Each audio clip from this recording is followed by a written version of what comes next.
Good afternoon, everyone, and welcome to the RealNext webinar series. I'm Jeff Finn, CEO of RealNext, and I am delighted to once again have with us as our special presenter, Dr. Jeffrey Fisher, who is the head of data and research for RealNext and Professor Emeritus of Indiana University's Kelley School of Business, president of Homer Hoyt Institute, co-author of two textbooks for real estate finance and graduate programs across the country and around the world, real estate finance and investments and income property valuation. So Jeff is going to talk to us today about investment analysis with the RealNext Market Edge application.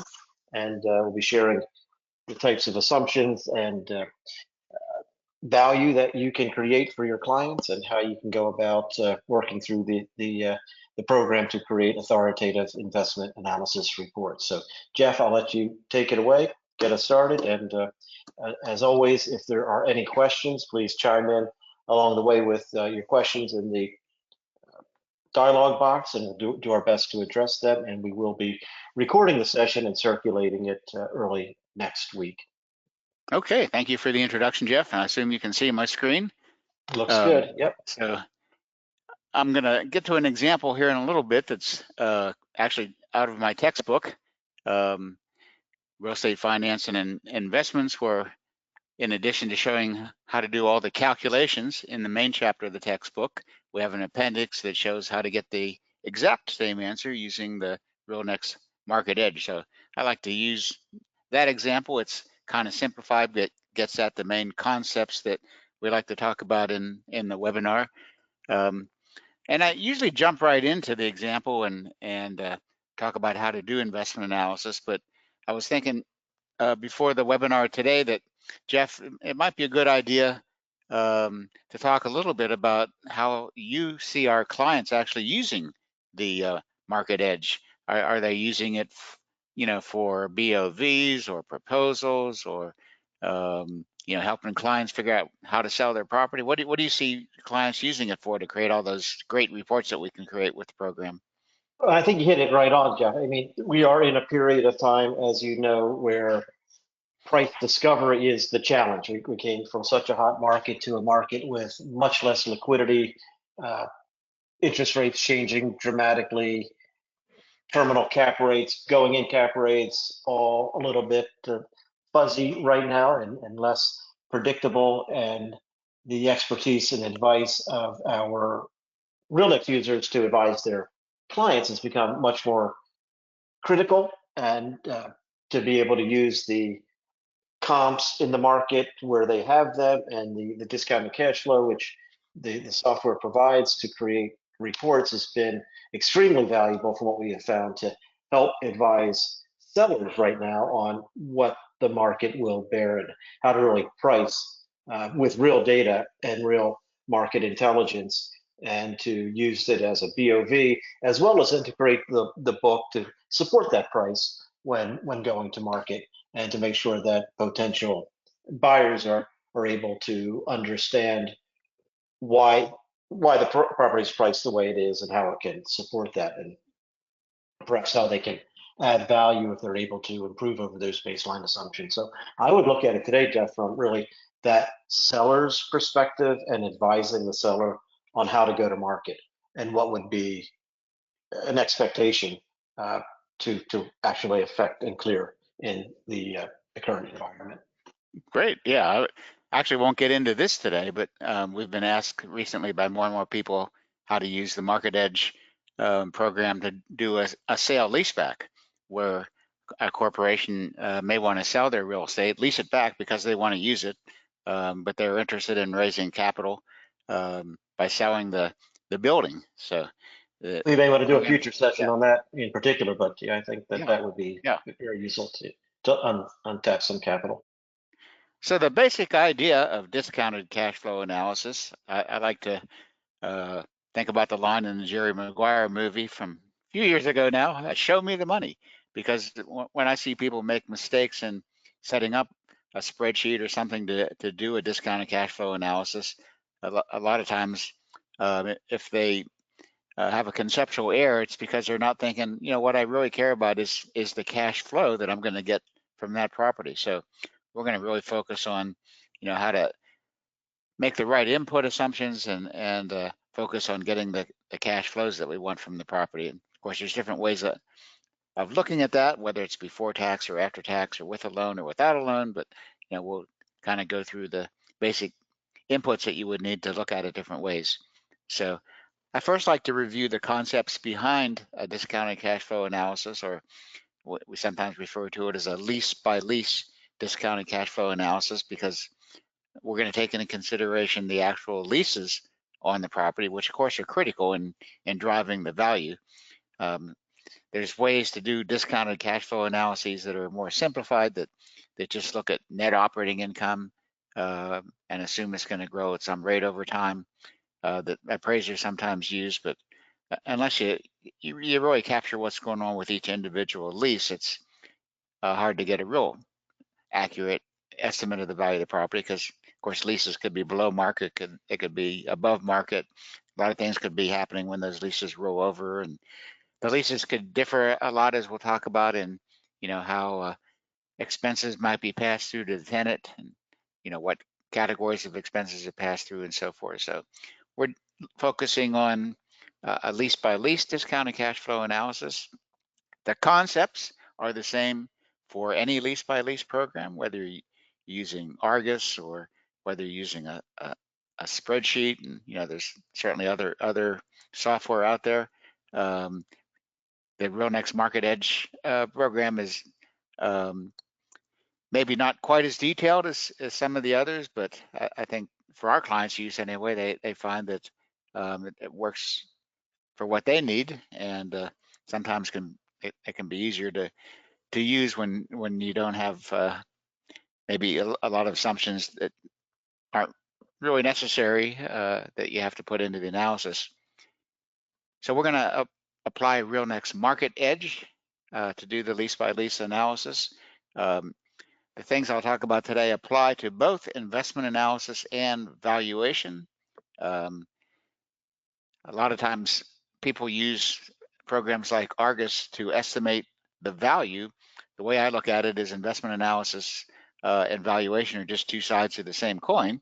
With investment analysis, what you're trying to do is say, what rate of return am I going to get, plus some other measures that are important, but what rate of return am I going to get if I purchase the property at a certain price? Whereas valuation turns that around and says, okay, given the return that I think an investor would want, what's the purchase price? And if those assumptions about the return are typical in the market, then you're getting a market value for the property. So you use the same inputs, it's the same leases, the same expenses, the same estimate of sale price.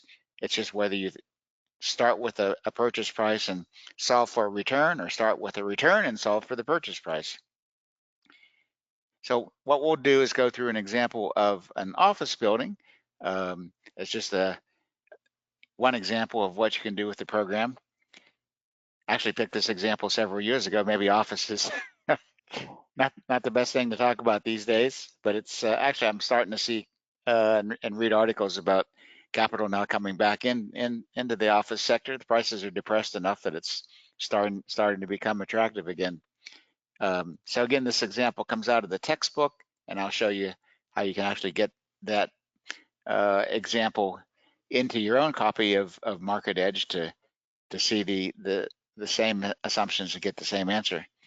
So what are the basic ingredients of doing a discounted cash flow analysis? First of all, you need to pick a holding period.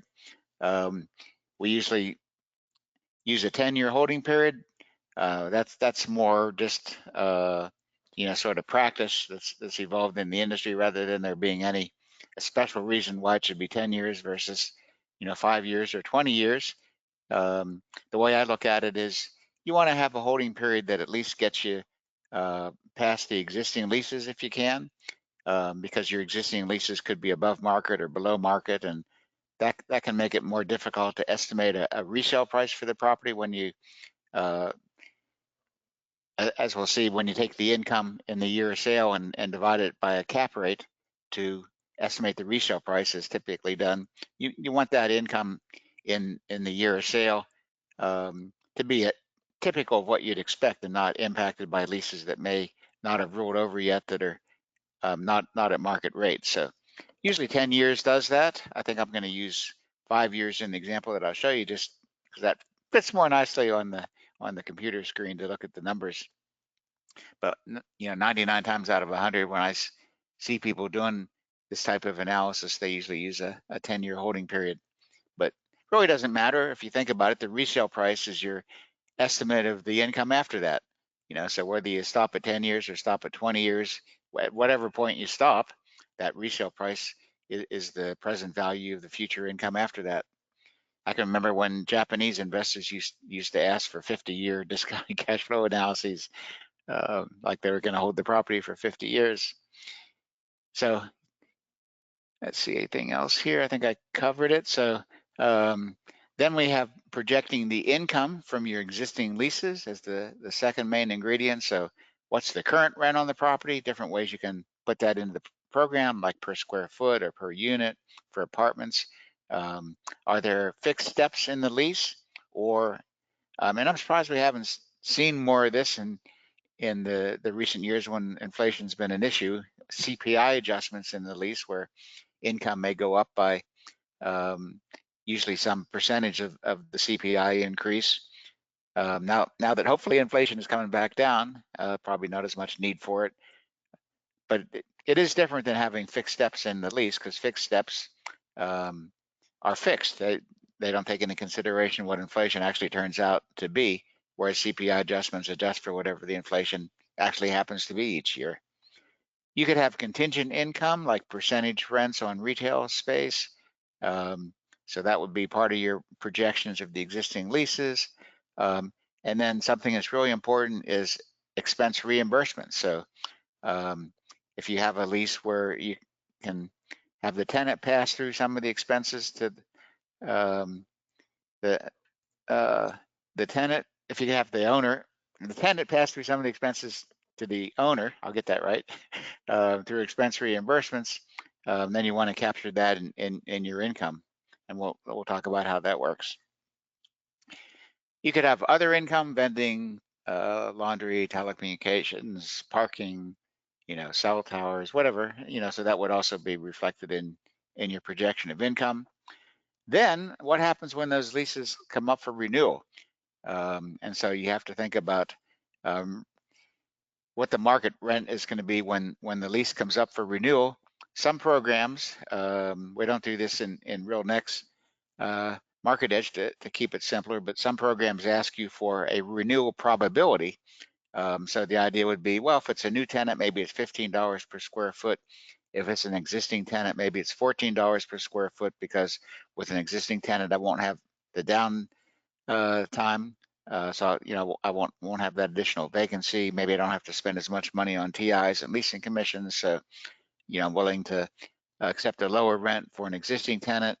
I think there's a 75% chance that that tenant's going to renew. So all the program does is take 75% of $14 and 25% of $15 and says, okay, rent's $14.25. So it sounds fancy, but you could have done that in your head and said, yeah, okay, I'm gonna use the market rent of $14.25, which takes into consideration that we're not sure it's going to be renewed or not.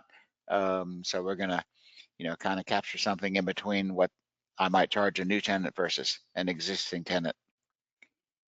Will there be additional TIs then when that lease rolls over? If there are going to be, you'd have to take that into consideration.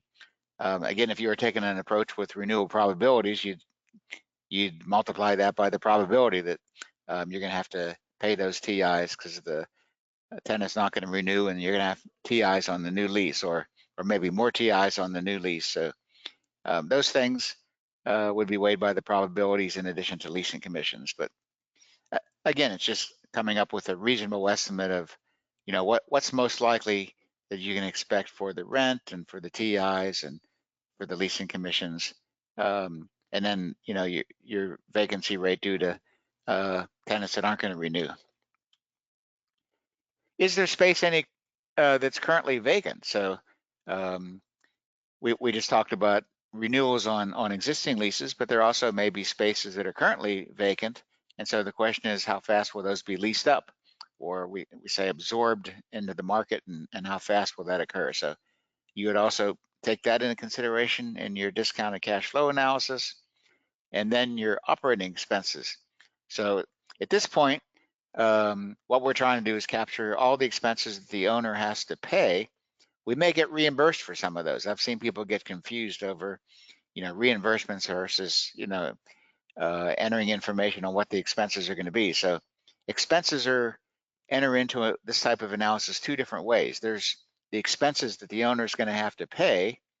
So that's going out, cash outflow, but there's going to be hopefully some reimbursement of some of those expenses, which is a cash inflow, and that's captured up above on the income statement along with your rental income. You got rental income from your base rent, and you got rental income from your expense reimbursements.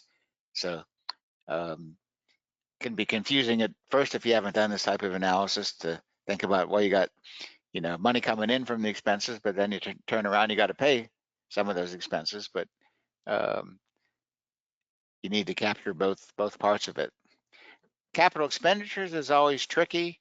It's always a question of whether are we going to need to spend any money beyond your usual annual operating expenses for things like property taxes, insurance, and maintenance, and marketing. Like replacing an HVAC, or replacing a roof, or whatever. So capital expenditures are things that usually we say they're below the line, because we deduct them after we calculate what's called net operating income. Net operating income is your rent minus your expenses.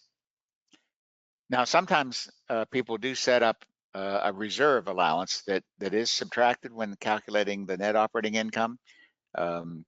So rather than having a below the line expenditure when you think you're going to actually have to spend the money, what they do is they set up a reserve allowance. I'm not a big favor of that. Sometimes lenders, especially like Fannie, Freddie, may require on apartment loans that you show in an appraisal a reserve allowance.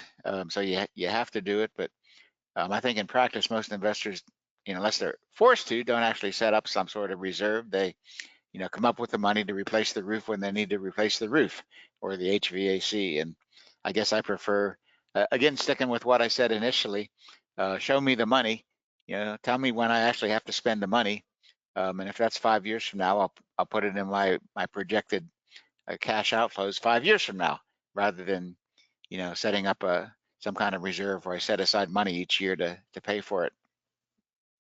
So the program actually allows you to do it either way, because we know we see that in practice. So it's built into the program to give you that flexibility. Now, some of these things that we'll talk about are optional. Loan information. Do you want to do an analysis based on assuming you're going to borrow money?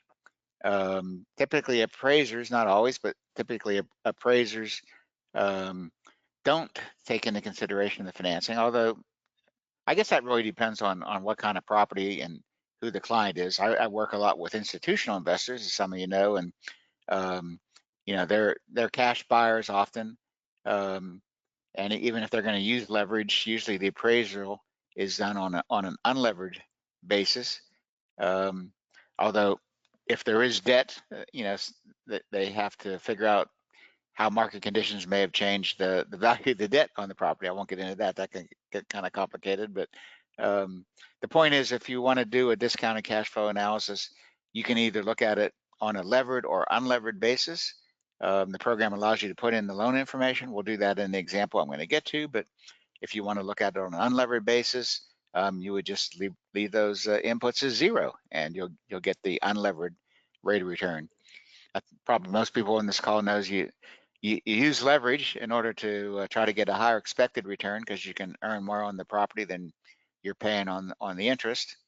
Become more difficult, of course, the last couple of years to do that. We've been in pretty close to negative leverage territory recently, especially based on just your income covering your debt service. But hopefully that's going to start turning around here pretty quickly. So there's different options for putting in the loan information, your LTV or DSCR, which is your debt service coverage ratio, and how many years it's going to be amortized over, and whether there's a balloon payment. In other words, the balance of the loan is due before it's been fully amortized, and of course what the interest rate is. And you can have more than one loan in the analysis. Discount rate is the rate of return that you think investors want, which is important if you're trying to calculate the market value of the property or investment value of the property, as we started to talk about earlier. Excuse me. So we're going to talk about different ways you can put in the discount rate depending on whether the cash flows you're discounting are levered or unlevered. And the program also allows you to put in what's called a reinvestment rate, which is basically a way to say, I want to calculate a rate of return that takes into consideration that when I get cash flow each year, I need to reinvest it somehow. And maybe I can't invest it at the same rate of return as I can get on a new property that I invest in. So I have to reinvest it at a lower rate. And there's ways to calculate, it's called a modified or adjusted IRR based on that reinvestment rate. That's in the program. I think way back, this program was developed to be consistent with what's taught in CCIM courses. Many of you, and I know many of our clients are CCIM, so the program captures the way it's taught in the CCIM courses. I helped to revise those several years ago, and know that the CCIM courses, unless they've changed since I was involved, really put a lot of emphasis on taking into consideration the reinvestment rate and how that better allows you to compare different investment alternatives. So the program allows you to do that. Another optional thing is your tax information. So if you want to do an after-tax analysis, then you need to capture the depreciation deductions, what the investor's tax rate is, what the capital gains tax rate is, which could be would normally be lower than the ordinary income tax rate.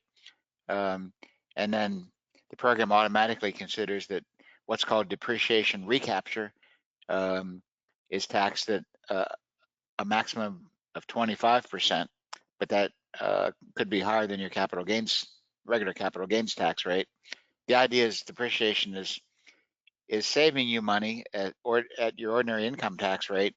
And so when you sell the property, if it's actually going up in value and hasn't depreciated, which we hope is normally the case, then the government says, well, you were lowering your income each of those years, saying the property was going down in value. It really didn't go down in value. We're going to recapture, some of that tax that you got out of by taxing you at a 25% rate, which still is a benefit if it's lower than your ordinary income tax rate. So as I say here, we're not trying to, replicate, your tax calculations in a TurboTax type of program. It's just, getting a rough idea of what are the tax benefits if I invest in real estate, because real estate, despite a lot of tax law changes that took away tax benefits, still certainly has some tax benefits from the depreciation, the fact that your interest payments are tax deductible, and other ways, tax credits and so forth that can benefit your investment. And the program gives you what's called an effective tax rate. For example, if you're in a 30% tax bracket and your before tax return is 12% and your after tax return is 10, then it's really as if you were taxed at 20%. So the program gives you that effect, we call it an effective tax rate. So getting to the end of the ingredients here before we look at some actual inputs, you need that estimated sale price. I talked a lot about how, we don't try to project forever until the property is completely, actually economically depreciated, and you'd have to, tear it down and build something else. So we usually go for typically a 10-year holding period and say, okay, we're not gonna try to project the cash flows beyond that and discount those. We're just gonna use a more simplified way to value the property by saying, what's the net operating income when we sell it? A subtlety here, is that we look at the net operating income 1 year after we're going to sell it. So it'd be year 11 if it's a 10-year holding period. The idea being that that's the first year of net operating income to the buyer. So what we want to do is say, well, okay, if the buyer is just buying the property based on a cap rate, what would the buyer be willing to pay for the property based on our assumption as to what the cap rate is? And we call that a terminal cap rate that we're using to estimate the resale price. And I would say, 99% of the time, that's what people do. And when they're using, any program that, or even if it's a spreadsheet to do a discounted cash flow analysis, they usually use this terminal cap rate approach to estimate a resale price. There are other approaches you could, and the program allows you, for some other approaches, like having the purchase price increase at a certain growth rate, or just putting in a fixed amount because maybe there's an option to buy the property at the end of a lease that you think is going to be exercised, especially if it's a single tenant property. So other ways that this could be done, but most of the time it's a terminal cap rate. So with RealNext Navigator, finally getting to the program here, we're going to do the property presentation and property analysis. We call it presentation and property analysis because, as I was having Jeff talk about a little bit, a lot of times this is done to create a nice presentation, and the program allows you to create, all kinds of different reports and has templates for those reports. And so the investment analysis, all these numbers that we'll talk about, really are used to create nice reports that you can then make available to your client for whatever purpose they're needing the investment analysis. And then once you go into the investment analysis, you'd select your property, which in this case is going to be this Monument office building. It says 17th edition because I changed the assumptions a little bit going to the 17th edition. Used to have the 16th edition example up where you can get it, and you can actually get a copy and pull it into your version of Market Edge by going to the share. You see at the upper right there, share, search the real estate exchange. I think it's the education area within the exchange, and then you'll see that property that you can actually pull right into your own version of RealNext. There you can see, point to academic community, and then you'll see two examples in there, Monument office, and then Oakwood Apartments is another example. Apartments, of course, have a very different way of entering the data, typically than office, whereas the office example, I think, is a good example. Even if it's industrial or retail, a lot of the ways you'd think about entering the data are going to be pretty similar. So we have two examples there that you can look at. And if you're really glutton for punishment, you could get a copy of my textbook. But I'm not trying to sell textbooks. So let's see. So we've selected the Monument office. So in this case, we're going to say, what if I buy this property for $12 million? And I might mention, another way to think of this is, okay, is this time for your client to think about selling? And so the question is, do I sell it or do I keep it? And so it'd be like, well, if I could have sold it for $12 million, if I keep it, what rate of return am I going to get, if I keep it? So it'd really be all the same analysis. You'd be putting in the $12 million, but the perspective would be a little different and be kind of, what's the value to you if I hold on to this for another couple of years? But I think we're typically looking at it kind of like Jeff talked about. Okay, is this the time to sell, and what can I show a prospective buyer that they would get if they buy this property for $12 million?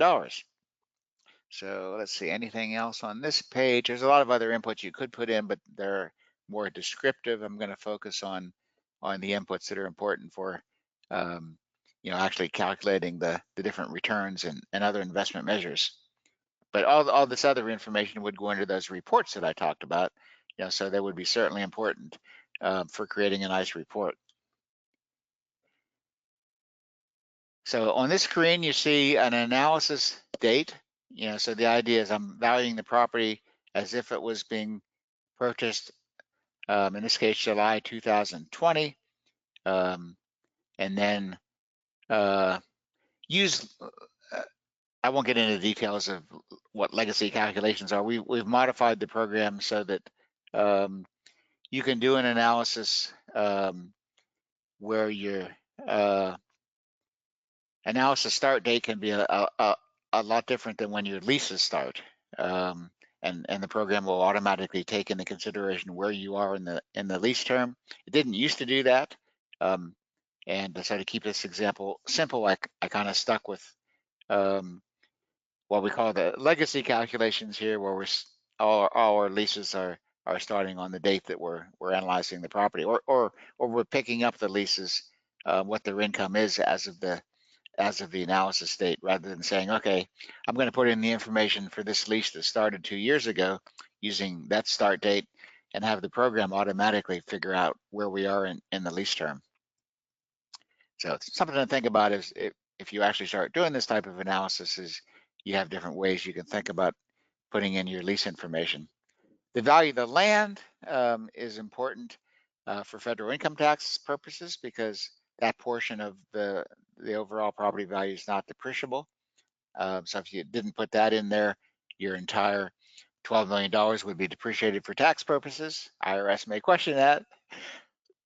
So probably should make some reasonable assumption of what the land value would be. Of course, a lot of investors try to figure out ways to maximize what they say the land value is, to, or I should say minimize what they say the land value is, in order to get the most depreciation on the property.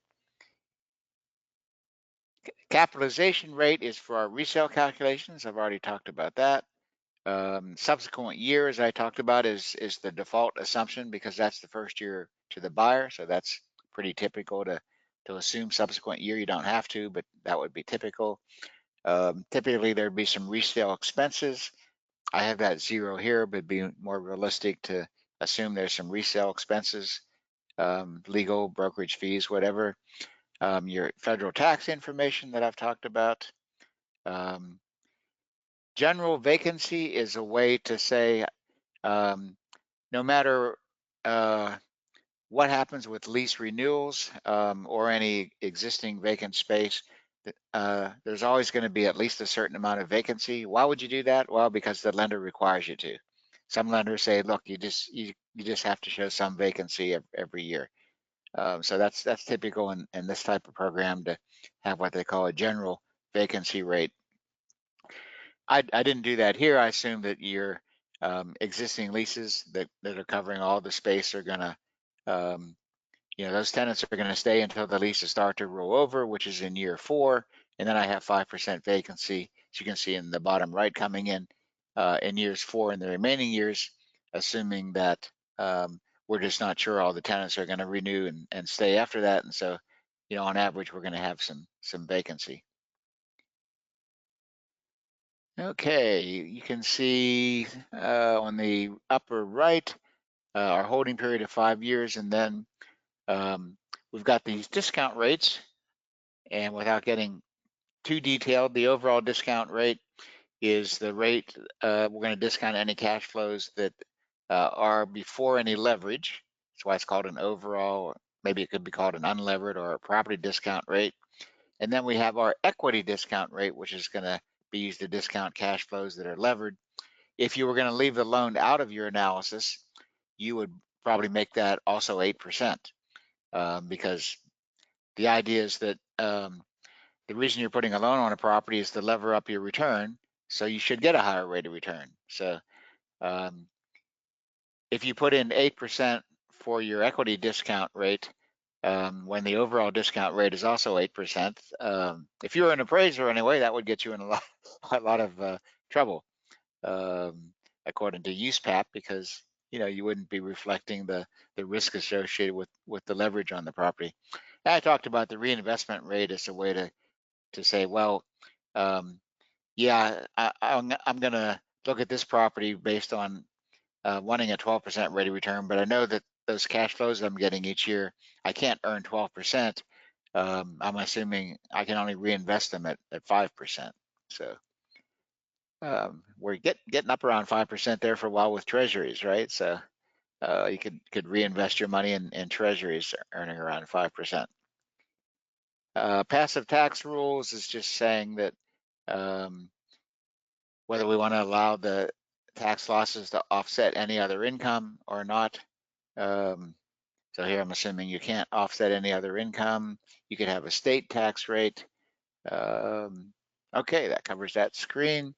So here's our tenants, limited to 3 tenants here just to keep things simple. But if you can do 3 tenants, you can do 100 tenants because it's all the same idea. How many square feet is that tenant occupying? What's their base rent that they're obligated to before we have expense reimbursements and before considering the TIs and leasing commissions and that sort of thing that you see off to the right there. And what's the start date and what's the end date for the lease? Remember our analysis date was July 1st. Well, actually, our analysis date was 2020. And the way we're doing the analysis here is we're going to pick up where the rent is on these other leases that started before that. So we're going to say, well, that lease to the bank that was signed on July 1st, 2018 was at $14 a square foot. And then the one that was signed with the law firm 2019 was at $14.50 a square foot. And then we're up to $15 per square foot for a lease that was just signed as of the analysis start date. I don't have any miscellaneous income here, but again, you could have that in your analysis.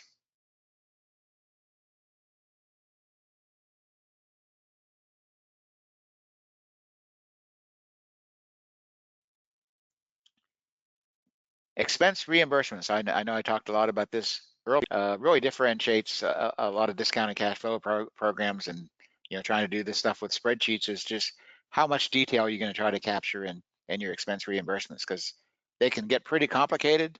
Although most of the time it's kind of boils down to the owner's going to pay expenses up to a certain amount if they're not agreeing to pay all the expenses. If it's not a gross lease or a net lease where they're the tenant is paying all the expenses out of their own pocket, this is kind of like, I guess I think of it as a gross lease, but where I can pass through some of those expenses to the tenants. And typically what I see anyway is that the amount that the pass through is based on is what the expenses are going to be the first year of the lease. So the idea here is for this tenant, that first year of the lease, it's going to be $4 a square foot, and they're leasing 70,000 square feet. So the owner says, okay, I'll pay up to $280,000, or I'll pay up to $4 per square foot, okay, based on your usable area or I should say rentable area, because usable area and rentable area could be quite different, as you all know. So based on the leasable area that I can base the lease on, which could include some portion of common area, I'm gonna pay the first $4 per square foot, but if it goes above that, I'm gonna pass it through to you. So that protects me against any increases in the expenses due to inflation. And Jeff, I'll put you on the spot for a second here. What's the expense everybody's worried about right now? And insurance is the big one. That just That's keeps what I moving. always hear. Yeah, I didn't. Boy, an different organization that I work with, a nonprofit in Florida, had their insurance double. Maybe it was even more than that. Just this past year when the premium came due. So, you have a pro forma analysis, and all of a sudden your insurance doubled. That really affects your rate of return. So now if you have an expense stop in your lease, the idea would be, oh, sorry, tenant, I'm passing through those additional insurance costs to you. A lot of tenants these days are going to say, well, now wait a minute, I'll let you pass through some of that increase, but if that goes up to, and I'm just making this up as I talk, if that goes up to more than $6 per square foot, that's it. I'll pay anything above 4 until we get to 6, but then you pay anything above 6. So don't be surprised to if you haven't already seen that popping up in leases. I first saw it in working with Simon Property Group on helping on a tax appeal on a mall where there was that type of structure in the lease where the tenants were saying, "Oh, wait a minute, there's going to be a limit as to how much we're going to let you pass through on these leases. And once you get up to a certain amount, then Simon Property Group, you got to pay above that amount, and of course that affects the value of the property because that affects your cash flow. So got to capture all that stuff if you want to have an accurate valuation of the property. So I talked about how you got to come up with what your market rent's going to be when your leases come up for renewal. Here we're assuming that it's going to jump for the bank by $2.75. There's different ways that different programs do this. Ideally, you have done some sort of market analysis and you think, well, when we get to the time this lease is going to renew, that's where we think the market's going to be, and that's where we think market rents are going to be, and you feed that into your discounted cash flow analysis. Some people just assume current rents are going to grow at a certain rate up until the lease comes up for renewal, but of course market conditions could go through cycles and be a lot different at different points when leases are coming up for renewal.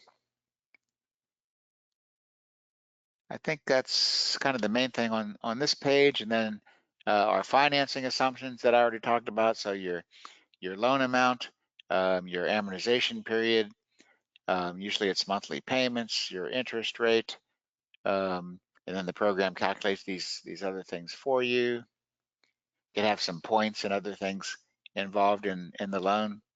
Then your expenses. So you can put in all your expenses, your property taxes, insurance, utilities, janitorial, maintenance, etc. You can rename all these.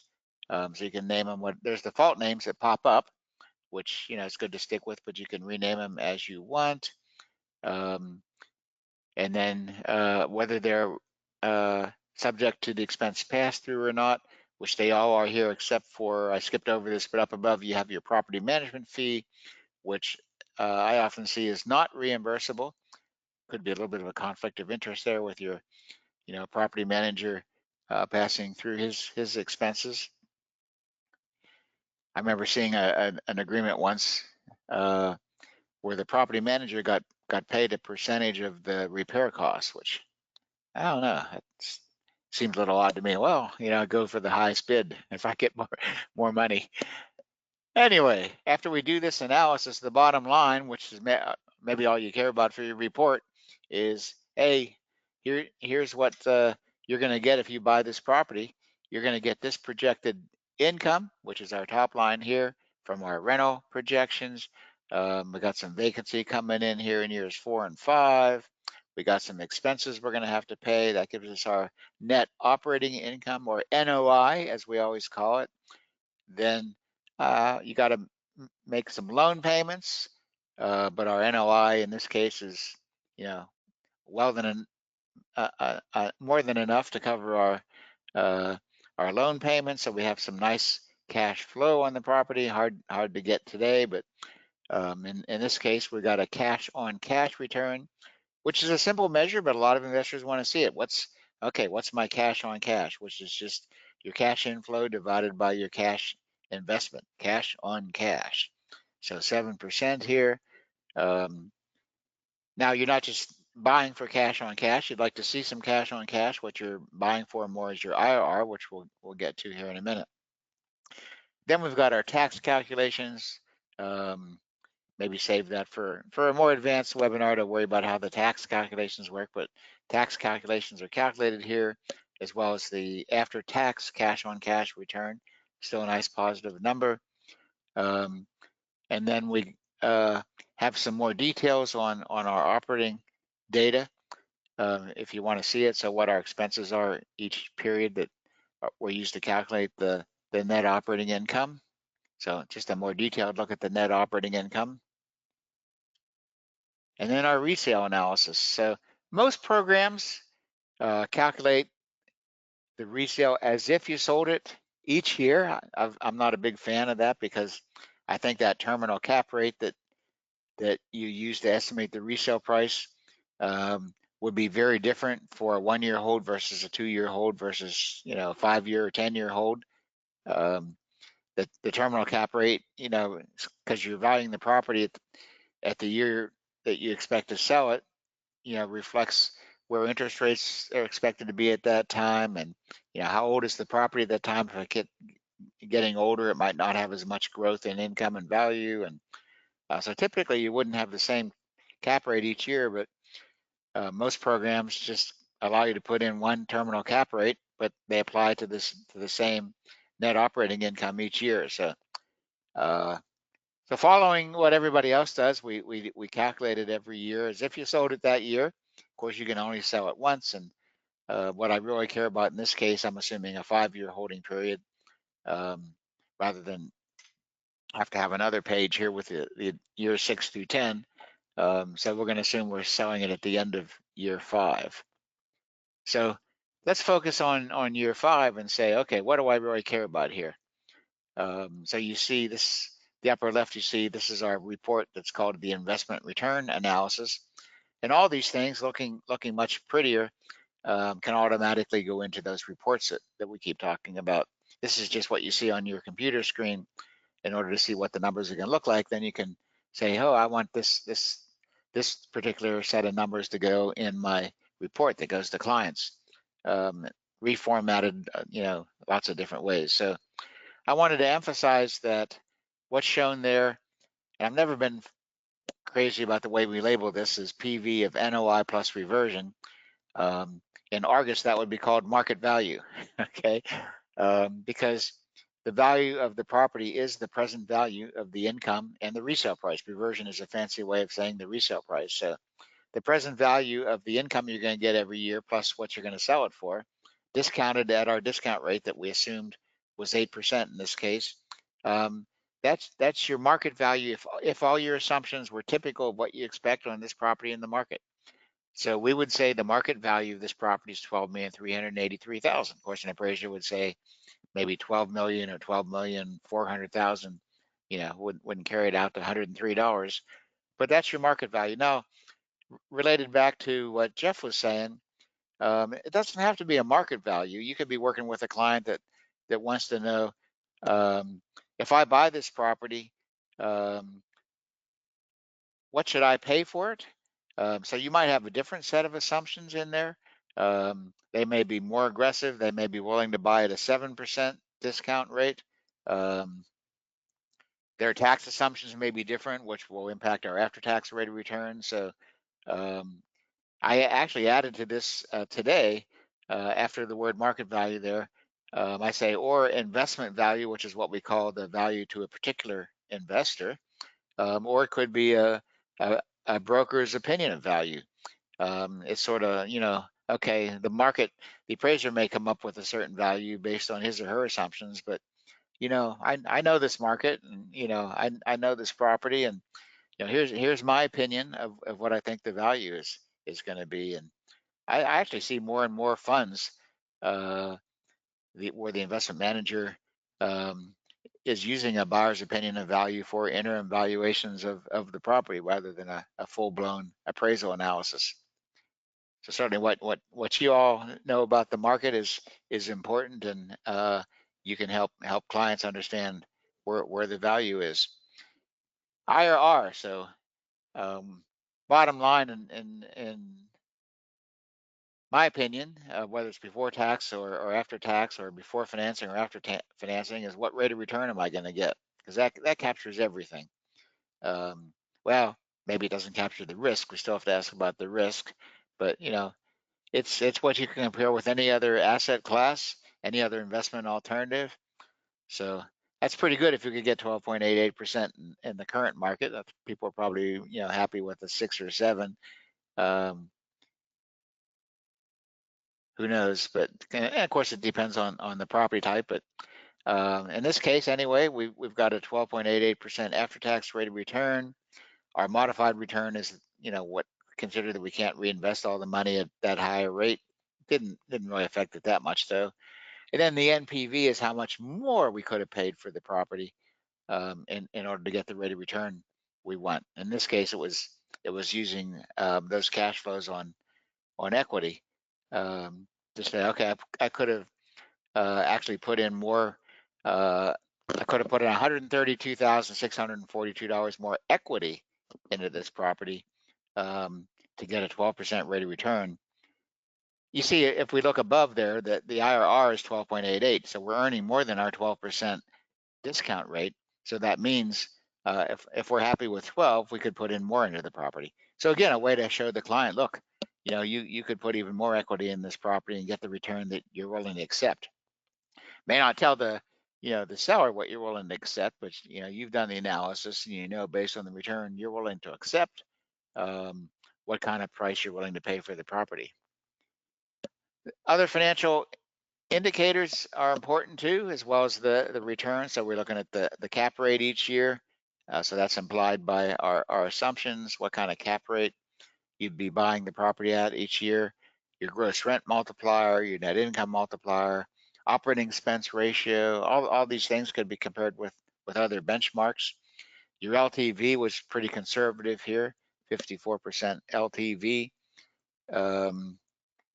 Hopefully you can do a little better than that. And your debt service coverage ratio here, you'd love to get a 1.54 debt coverage ratio, because that means you have 1.5 times as much income as you need to cover your debt service. Of course, that reflects a pretty low LTV. Of course, lenders have gotten stingier in recent years, so this may not be far off on what you got to do in a lot of cases. And then your cash on cash measures, as we talked about before. And then just some other details we can get. We can get an analysis for each tenant of exactly what their cash flows look like. You see here for the bank, taking into consideration their expense pass-throughs and everything. And then lots of nice graphs. I just picked out a few examples here. These are the kind of things that can then also go into those reports that we talked about. So looking at your cash flow over time, a breakdown of your expenses in a pie chart, a breakdown of your cash flow versus your mortgage payments and your expenses, and then what your tenant mix looks like over time as your leases come up for renewal and the rents are going up. Revenue expense breakdown and lease expirations. So that's really important, especially if we had more tenants, and we really want to look at, okay, where do we need to worry about a lot of tenants renewing their leases, and really focusing on making sure we're working with those tenants, right, to make sure they renew their lease, or at least knowing where our risk is if those tenants don't renew. All right, so you can put all this. I didn't go into detail. It's a whole other webinar that we could have, and I think we have, Jeff, on how to create all kinds of nice reports. I just put together a few sample pages here of some reports that you can get. Jeff, we may want to elaborate on some of this, but you can put it on all kinds of photos and maps, and of course the program will know where your property is, based on the address or GIS information, and so it's going to allow you to tailor the report to whatever you want to include or not include in that particular case. So that leaves about 5 minutes for any questions that you might have. I know we went through that pretty quickly, but we're really just trying to give you an idea what can be done in terms of investment analysis, and how you can use that to help your clients and create great, nice reports to present to them. Well, thank you, Jeff. As always, comprehensive presentation. One of the questions that you may have not heard in the beginning, yes, we have recorded and will be sharing so that you can drill down into more details and take this at your leisure, or share it with some of your colleagues that might want to have access to it.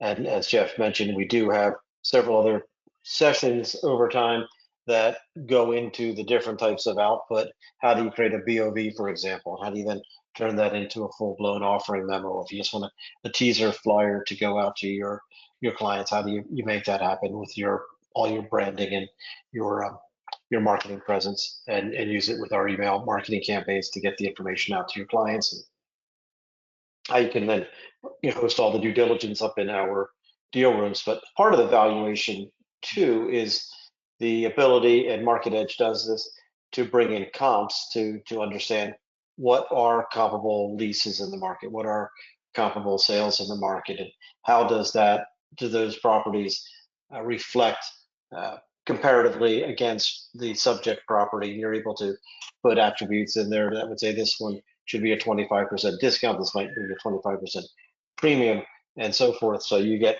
a benchmark of value from the comps as well as from the cash flow that help to support your price. Before we wrap up though, Jeff, there was a question on the pro forma. How do you arrive at stabilized income? That's a good question. So a lot of times, like if it's a development project, it's appraised once the income is stabilized. So what's stabilized mean? We usually think of stabilized as it's reached sort of the typical vacancy rate in the market for that property. And so we say, okay, here's what the value will be once it's stabilized. And then if you want to come up with a value of the property while it's still in development, then from that stabilized value, you would subtract the additional cost to complete the project.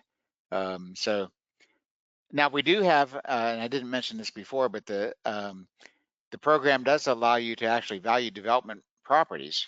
On that screen that I first showed, there was actually a checkbox that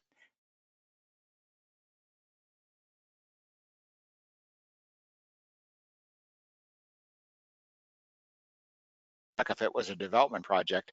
And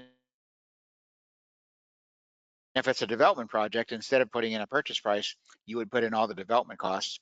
And then another way you can, what I just talked about is valuing it as if it's stabilized, and then subtracting out any additional costs to get to that point. You can actually value the property as a development project that's either you're just starting development or halfway through development, however you want to, capture that development time period. Do you think that that's what was being asked about, Jeff? I think so, and I would think that you'd want to put it in sort of staged over time, where year one you're partially tenanted, in year two, and then year three maybe you reach your full stabilized income level. And that's where you come in as the agent to understand what are the assumptions that you want to model based on the absorption of the market, the quality of the asset, and the ability to realize that stabilization level, how quickly you can do it, and what are the costs to get there. Yeah, as I mentioned, you could have existing space that's not leased. That could be half the building where you have space that's not leased up yet.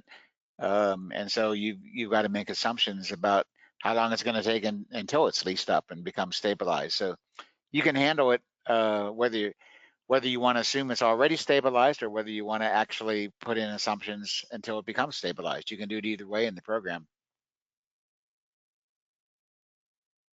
Excellent. So I think we've gotten through the questions and gotten to the top of the hour here. So Jeff, thank you once again for sharing your perspective on investment analysis and how you go through the RealNext Market Edge to create comprehensive and authoritative analyses for your clients, on the sell side as well as on the investment decision-making side. So whether buying or selling, one more, how do you contact Jeff?